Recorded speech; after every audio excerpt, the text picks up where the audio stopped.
ये JEE mains 2023 का question है। If a copper wire is stretched to increase its length by 20%, the percentage increase in resistance of the wire is. अब इस question के according ये जो L length का कंडक्टर है, हमने इसी कंडक्टर की लेंथ 20% इंक्रीज कर दी है।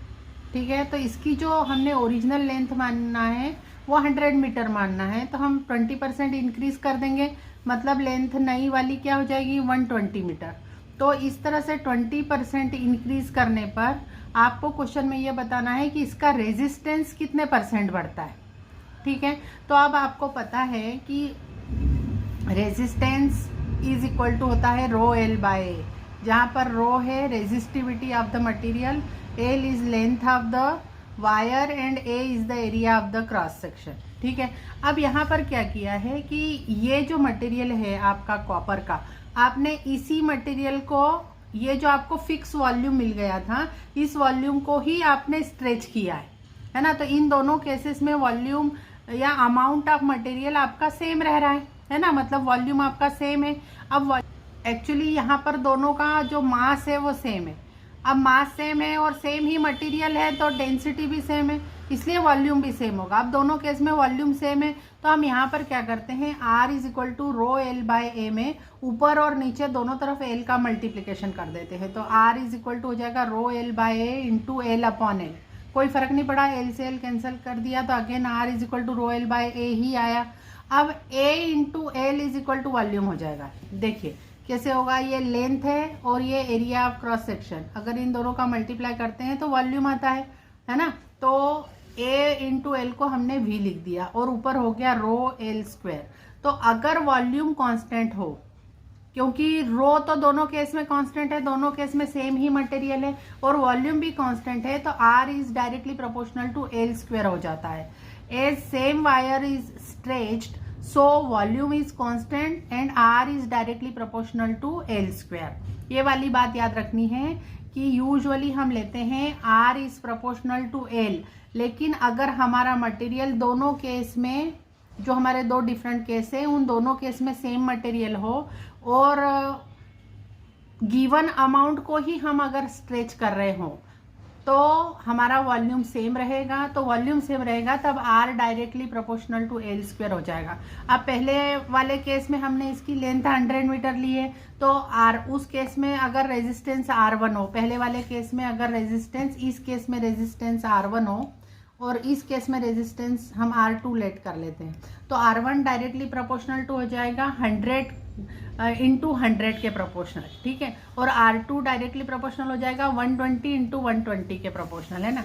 तो इस तरह से हो जाएगा एल स्क्वायर के प्रोपोर्शनल। अब हम इन दोनों इक्वेशंस में से ये सेकंड नंबर की इक्वेशन को फर्स्ट नंबर की इक्वेशन से डिवाइड करते हैं, तो आपका क्या हो जाएगा, यहाँ प्रोपोर्शनलिटी कांस्टेंट सेम होने के कारण कैंसिल हो जाएंगे, तो R2 upon R1 is equal to 12 into 12 144 हो जाएगा, और 100 से ये 2 0 कट जाएंगे और 100 नीचे आ जाएगा। ठीक है, अब आपको एक्चुअली यहाँ पर पता करना है, find out percentage increase in resistance, मतलब 100 रेजिस्टेंस अगर होता तो नेक्स्ट न्यू वाला रेजिस्टेंस कितना हो जाएगा वो देखना है। हम यूनिटरी मेथड से लगाएंगे कि पहले आपका प्रीवियस में रेजिस्टेंस R1 था तो रेजिस्टेंस कितना हो गया आपका सेकंड केस में, केस 1 में आपका कितना था R1, और केस 2 में कितना हो गया, जब आपने 20% इंक्रीज कर दिया तो इसका रेजिस्टेंस हो गया R2, आपने लेट किया हुआ है ना।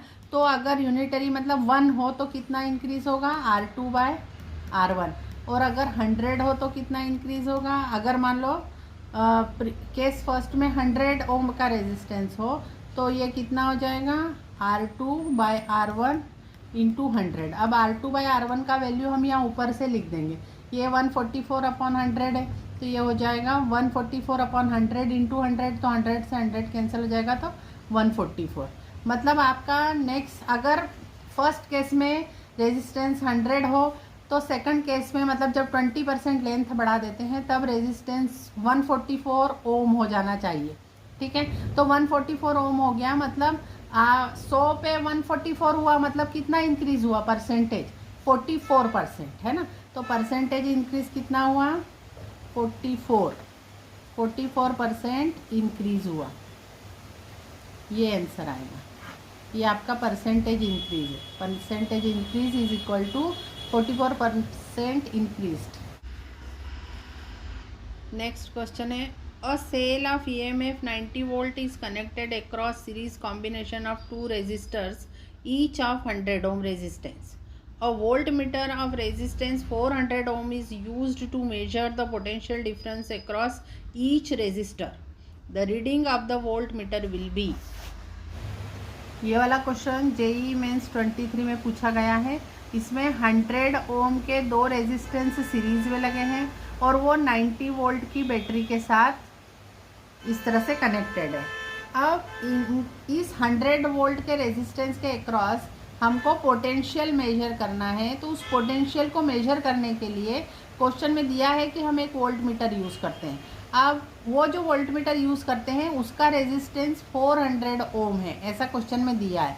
तो अब आपको पता है कि जब हम वोल्ट मीटर से वोल्टेज मेजर करते हैं तो हम वोल्ट मीटर को जिन दो पॉइंट के बीच हमें वोल्टेज मेजर करते हैं उसके पैरेलल लगाते हैं, ठीक है। तो मतलब यहाँ पर ये जो वोल्ट मीटर है इसका रेजिस्टेंस 400 ओम है, तो ये 400 ओम यहाँ पर इस तरह से दिखेगा नहीं, लेकिन ये वर्चुअली इस 100 ओम के साथ यहाँ पर पैरेलल में कनेक्ट होगा, ठीक है। तो इस सर्किट का टोटल रेजिस्टेंस कितना हो जाएगा, देखो ये पैरेलल निकालेंगे पहले 100 और 400 का, और उसका जो रिजल्टेंट आएगा वो 100 ओम के साथ सीरीज में हो जाएगा, है ना। तो पहले हम 100 और 400 का पैरेलल निकालते हैं, तो वो कितना हो जाएगा, 1/r is equal to 1/100 plus 1/400। तो LCM कितना आ गया आपका 400 और ऊपर आ गया 4 + 1 मतलब 5। तो r इज इक्वल टू हो गया 400/5 and that is equal to 80 ohm. तो इसको हटाकर इन दोनों का इक्विवेलेंट रेजिस्टेंस कितना हो गया 80 ओम। तो 80 ओम और 100 ओम, तो इस सर्किट में ये 80 और 100 दोनों सीरीज में लगे हैं, मतलब 180 ओम लगा है। टोटल रेजिस्टेंस कितना हो गया आपका, टोटल R 180 ओम हो गया, है ना। और 90 वोल्ट की बैटरी है यहाँ पर लगी हुई, तो V is equal to IR से हम सर्किट में करंट निकाल लेंगे। तो 90 is equal to I into 180 which implies that I is equal to 1/2 ampere, मतलब ½ एम्पियर का करंट यहाँ से फ्लो होगा, है ना।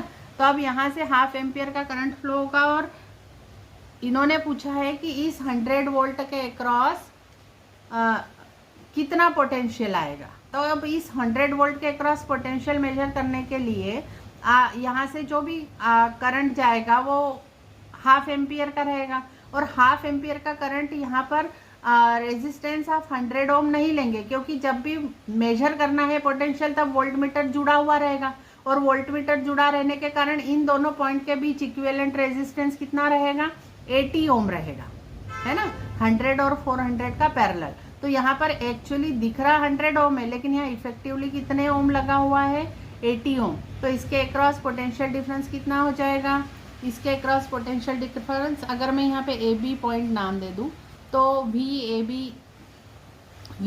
इज इक्वल टू हो जाएगा I इंटू R, जो कि R की वैल्यू कितनी होगी यहाँ पर आपको लगाना है R इज इक्वल टू 80 ओम, ठीक है। तो ये हो जाएगा आपका ½ एम्पियर का तो आपका करंट फ्लो हुआ और 80 ओम का आपका रेजिस्टेंस हुआ, तो आपका यहाँ पर आएगा 40 वोल्ट का ड्रॉप इसके अक्रॉस 40 वोल्ट का ड्रॉप आएगा। लेकिन जब आप इसके अक्रॉस मेजर करने जाएंगे तब ये वोल्ट मीटर को यहाँ से हटाकर यहाँ पर लगा देंगे, है ना, बिकॉज विदाउट वोल्ट मीटर आप यहाँ पर वोल्टेज मेजर नहीं कर रहे हैं। क्वेश्चन में वोल्ट मीटर से ही आपको यहाँ पर वोल्टेज मेजर करना है, तो आपको यहाँ पर वोल्ट मीटर लगाना पड़ेगा।